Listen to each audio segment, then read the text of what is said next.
Now, as we reported last week, China's on course to replace Japan as the world's second largest economy by the end of this year.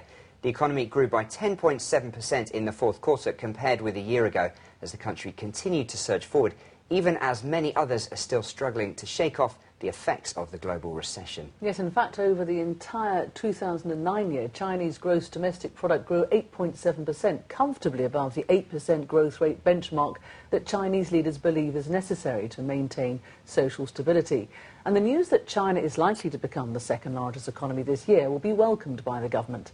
But how is this news being received by people here? Well, that's the topic in today's Straight from the Street. It's great. I've been to the U.S. and Germany, and I lived in Japan. China's economy is growing faster than Japan's, but the environment is not as good. And the overall quality of life for Chinese people is still not high because there's a big gap between the rich and poor. As an ordinary person, I can't feel such great economic success reflected in my life because living costs are too high. Food and clothing are very expensive, and sometimes I can't afford them.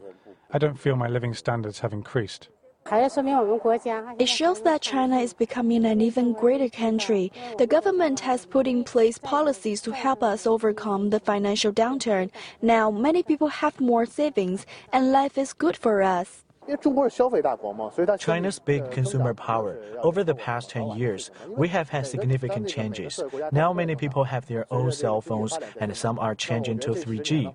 I just bought my second car. That's something I could even imagine years ago. Now the growth rate of China's GDP is more than 8%, and I think it'll keep growing, surpassing the US to become #1.